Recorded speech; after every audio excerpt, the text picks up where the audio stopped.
നിങ്ങൾ എപ്പോഴാണ് അവസാനമായിട്ട് നിങ്ങൾക്ക് പേടിയുള്ളൊരു കാര്യം ചെയ്തത്?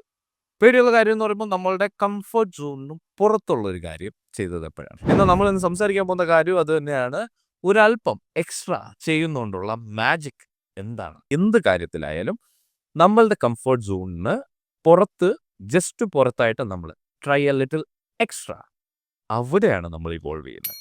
ബ്രയൻ ട്രേസി ഇതിനെ വളരെ ഭംഗിയോടെ പറയുന്നത്, all growth happens at the edge of discomfort. എന്നാൽ ഞാൻ നിങ്ങളോട് ചോദിക്കട്ടെ, എപ്പോഴാണ് നിങ്ങൾ ലാസ്റ്റ് ഇതേപോലെ നിങ്ങളുടെ കംഫർട്ട് സോണിന് പുറത്തായിട്ട് എന്തെങ്കിലും ശ്രമിച്ചത്? നിങ്ങളെ അതെന്തെങ്കിലും പഠിപ്പിച്ചോ? നിങ്ങളെ അത് മാറ്റിയോ? നിങ്ങളെ അത് ചലഞ്ച് ചെയ്തോ?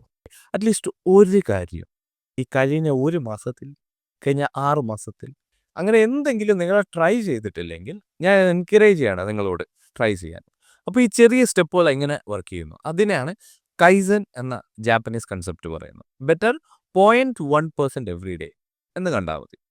അതായത് ഞാൻ 1% പോലും വേണ്ട, 0.1% ഞാൻ ബെറ്റർ ആകാൻ ശ്രമിക്കുകയാണ് ഇന്ന് തൊട്ടെങ്കിൽ അടുത്ത വർഷം ആകുമ്പോഴേക്കും, ഇതേ സമയമാകുമ്പോഴേക്കും ഞാൻ ഏകദേശം ഒരു 36% ബെറ്റർ ആയിട്ടുള്ള. ഇതേ കാര്യം നമുക്ക് വർക്കൗട്ടിൽ ഉപയോഗിച്ചൂടെ?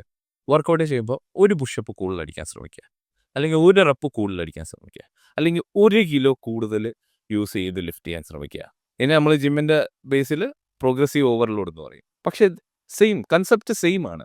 ബെറ്റർ, സ്ലൈറ്റ്ലി ബെറ്റർ, അല്ലെങ്കിൽ ഒരു extra out of your comfort zone effort ഇടുക. അപ്പോൾ ഇതൊരു ചലഞ്ചായിട്ട് ഏറ്റെടുക്കാൻ താല്പര്യമുള്ളവർക്കും നിങ്ങൾ ഇനിയും മുതൽ എല്ലാ ദിവസവും ഞാൻ പറയുന്നില്ല, പക്ഷേ എല്ലാ ആഴ്ചയിലും അറ്റ്ലീസ്റ്റ് നിങ്ങളുടെ കംഫർട്ട് സോണിന് ഒരല്പം പുറത്തു പോയി എന്തെങ്കിലും ഒന്ന് ചെയ്തു നോക്കാം.